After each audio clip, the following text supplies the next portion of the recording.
ओम नमो भगवते वासुदेवाय।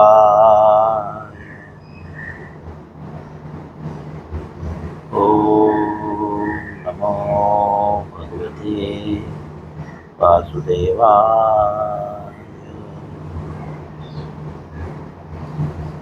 ओम नमो भगवते वासुदेवाय।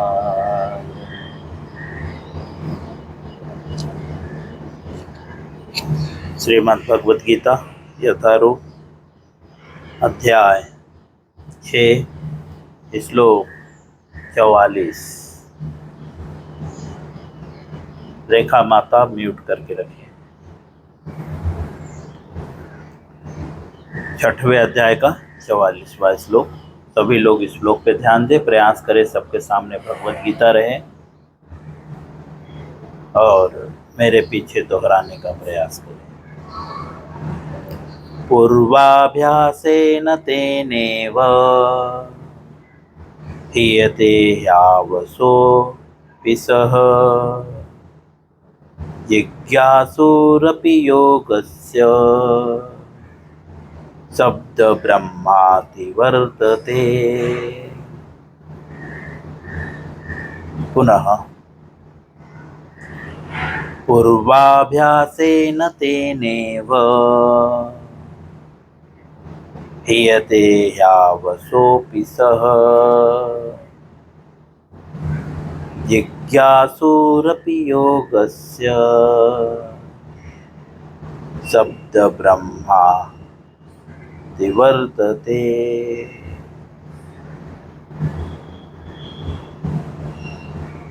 पुनः पूर्वाभ्यासेन तेनेव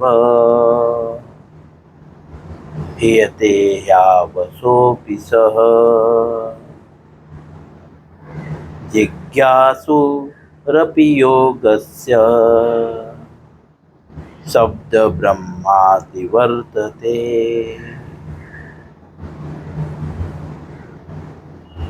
शब्दार्थ, अनुवाद और तात्पर्य श्रील प्रभुपाद जी के द्वारा। शब्दार्थ: पूर्व पिछला, अभ्यासेन अभ्यास से, तेना उससे, एव ही, हीयते आकर्षित होता है, ही निश्चय ही, अवसः स्वतः, अपि भी, सह वह, जिज्ञासुः उत्सुक, अपि भी, योगस्य योग के विषय में, शब्द ब्रह्म शास्त्रों के अनुष्ठान, अतिवर्तते परे चला जाता है। अनुवाद श्रील प्रभुपाद जी के द्वारा।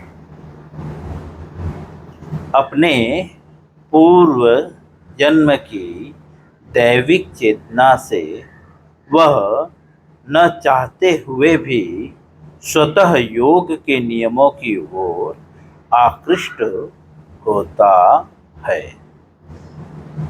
ऐसा जिज्ञासु योगी शास्त्रों के अनुष्ठानों से परे स्थित होता है। जैसा कि अर्जुन का प्रश्न था, हम भली भांति जानते हैं कि इसके पूर्व अर्जुन ने जो है 37वें श्लोक और 38वें श्लोक में भगवान से प्रश्न करता है।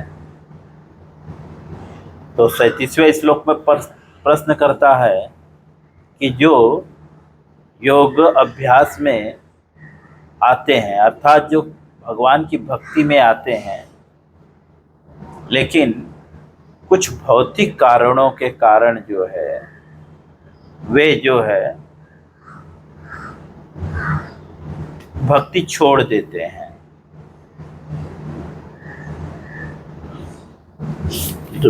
और भक्ति छोड़ के क्या वापस से जो है वो संसार में लग जाते हैं, विचलित हो जाते हैं, अर्थात भ्रष्ट हो जाते हैं। ऐसे योगी की क्या गति है? अर्जुन जानता था कि कुछ लोग भक्ति में आकर भक्ति छोड़ देते हैं, बट कुछ लोग भक्ति में आकर जो है करप्ट हो जाते हैं, मतलब दिखावे के लिए भक्ति करते रहते हैं लेकिन अंदर से खत्म हो जाते हैं। शुरू में आते हैं तो सेवा भाव रहता है, धीरे धीरे वो सेवा भाव खत्म हो जाता है, तब स्वयं को शुद्ध भक्त घोषित करने लगते हैं। मैंने देखा है मंदिरों में कुछ गृहस्थ भक्त शुरू में जब वे सेवा करने के लिए आते थे, तो जब उन्हें कभी हम प्रसाद के रूप में देते थे कुछ, तो प्रभु जी बस आप ऐसे ही कृपा बनाए रखिए। धीरे धीरे जो है जब वे कुछ दिन रहने के बाद जो है, मैंने कई लोगों को पकड़ा भी, तो वो जो है भगवान को भोग लगा हुआ नहीं भी है तो भी अपने लिए पहले से ही साइड कर लेते हैं, अर्थात भगवान के नाम पे भोग करते हैं। सेल्फ सेंस ग्रेटिफिकेशंस के लिए, या तो सेवा वही करेंगे जहां पे फायदा हो,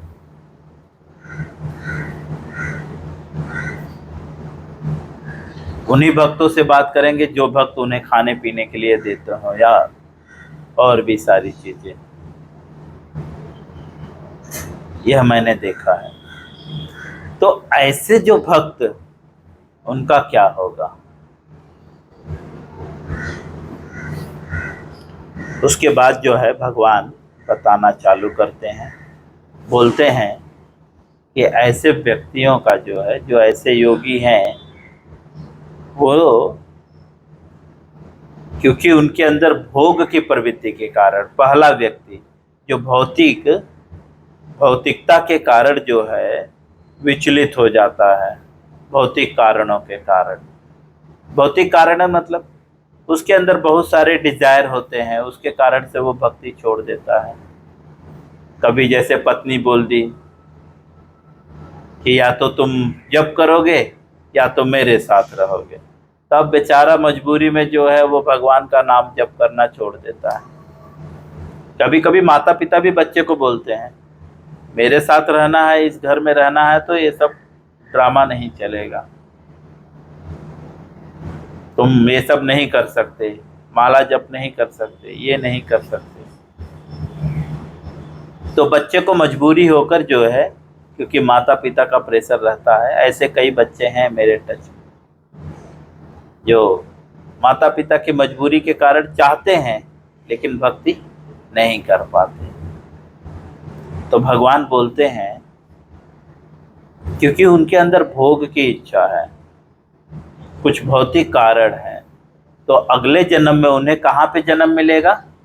ब्राह्मण परिवार में, वैष्णव के परिवार में, धनी परिवार में। धनी परिवार के बच्चों को माता पिता रोकते हैं? नहीं रोकते। कुछ भी करो, दारू पियो या मंदिर में बैठ के भजन करो, कुछ नहीं बोलते। इसीलिए ऐसे कुलों में उन्हें जन्म मिलेगा। हालांकि भगवान भगवत गीता के में शुरू में ही बता दिए थे, नेहा भी क्रमना सोस्ति प्रत्यवायो न विद्यते स्वल्पमप्यस्य धर्मस्य त्रायतो महतो भयात्। दूसरे अध्याय में समथिंग 31 श्लोक में।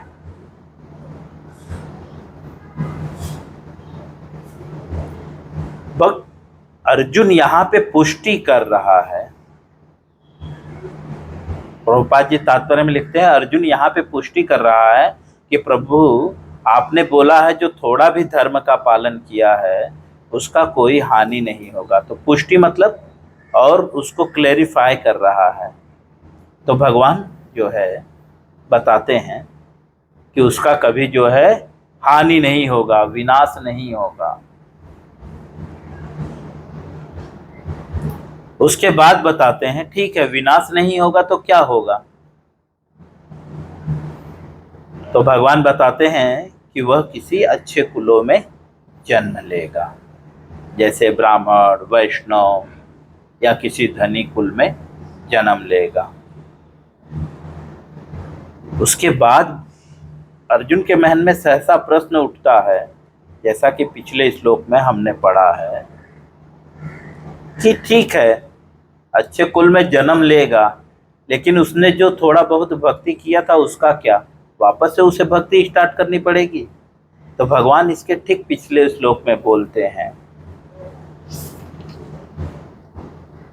तत्र तम बुद्धि संयोगम लभते पर्व देहिकम यतते च ततो भूयः संसिद्धिम कुरु नंदन।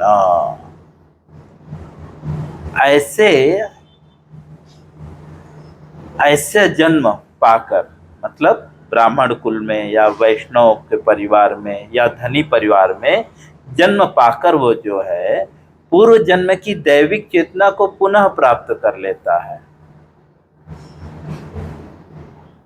और जो है जहां से वो असफल हुआ है उसके आगे से वो भक्ति स्टार्ट करता है। भक्ति या तो यहाँ पे योग शब्द का प्रयोग किया जा रहा है। हालांकि प्रभुपाद जी भगवत गीता में बता देते हैं कि योग का जो है, योग जो शब्द है उसका अर्थ क्या है, भगवान से युक्त होना।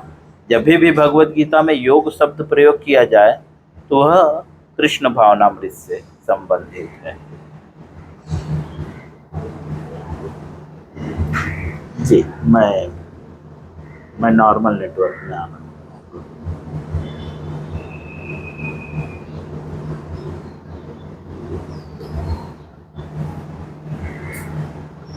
अभी बराबर आ रहा है सबको आवाज?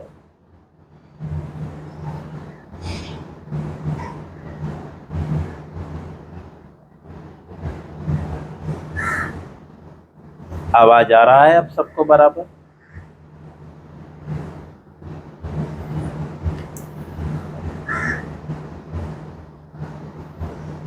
छठवें अध्याय का 44वां श्लोक 44।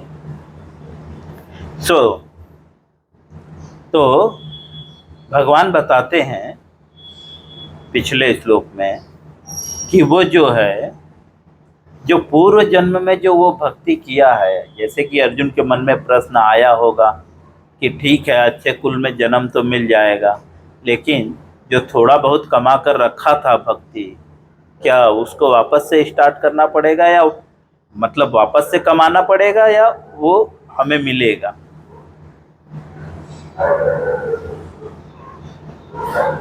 तो भगवान बताते हैं नहीं वो मिलेगा, समझे। और जितना आपने भक्ति किया है उसके आगे से आप भक्ति स्टार्ट करें। अब अर्जुन के मन में और भी प्रश्न थे कि ठीक है उसको प्राप्त करने के लिए, मतलब जो हमने भक्ति किया है क्या उसको प्राप्त करने के लिए कुछ करना होगा। तो भगवान उसका उत्तर यहाँ पे दे रहे हैं इस श्लोक में। क्या बोलते हैं कि अपने पूर्व जन्म की दैविक चेतना से वह न चाहकर भी, न चाहते हुए भी, मतलब उसने जो पूर्व कर्म किया हुआ है अगर वो नहीं भी चाहता है तो भी स्वतः योग के नियमों की ओर आकर्षित होगा। मतलब उसको कोई प्रयत्न करने की जरूरत नहीं है।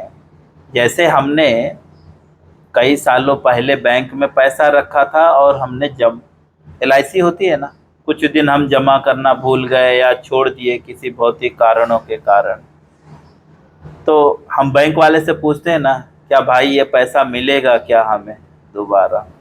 इसके लिए कोई फॉर्म वॉर्म तो भरना पड़ेगा। सेम चीज अर्जुन भगवान से पूछता है, तो भगवान बोलते हैं नहीं नहीं, कोई फॉर्म भरने की जरूरत नहीं है, कोई प्रोसेस करने की जरूरत नहीं है। स्वाभाविक ही मतलब ये सिस्टम है, उसको मिलेगा ही मिलेगा, उसको आने की जरूरत नहीं है। स्वाभाविकनेस मतलब बाय नेचर, जैसे बाय नेचर हमें भूख लगता है ना, प्यास लगता है,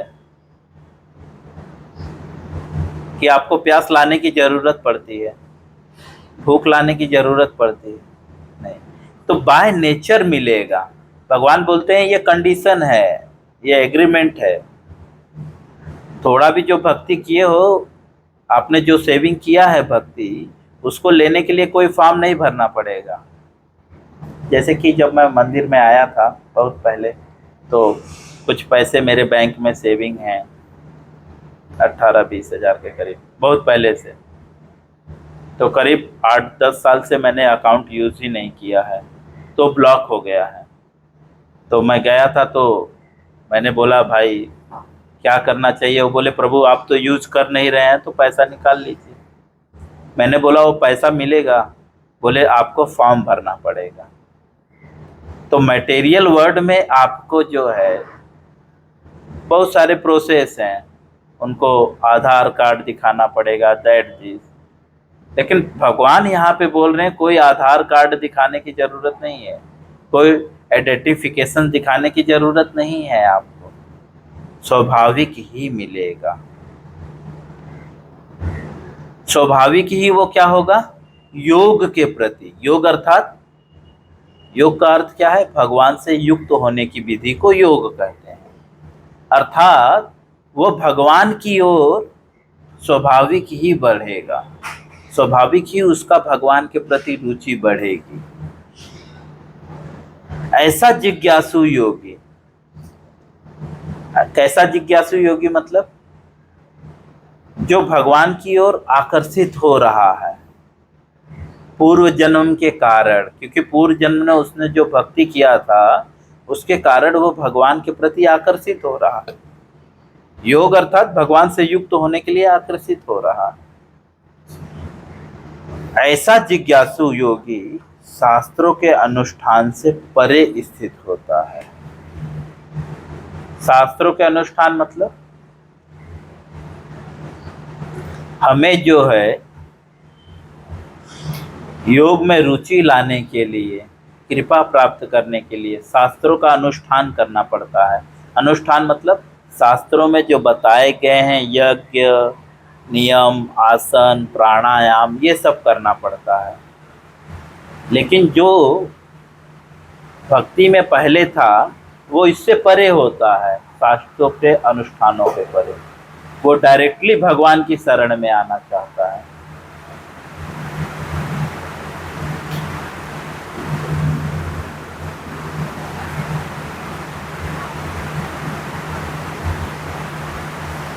दूसरे शब्दों में बोलें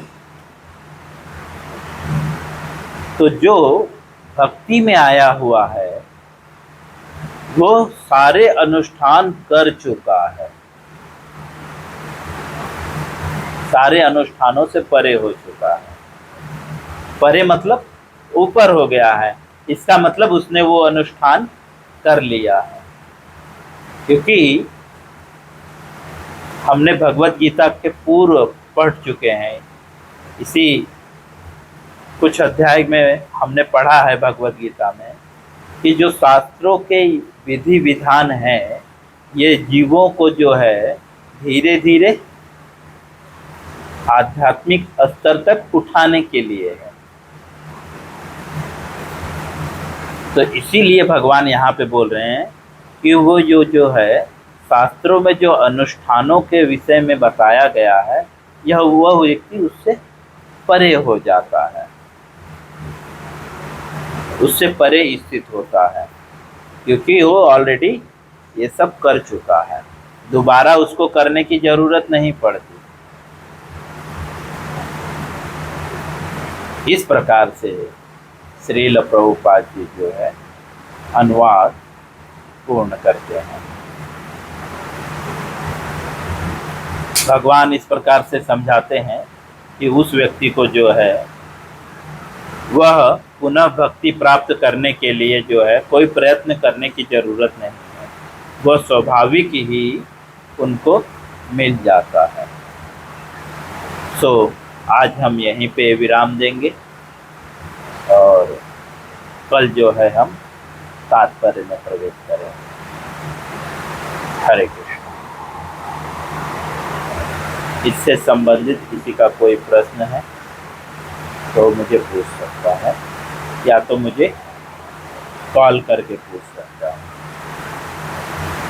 हरे कृष्ण।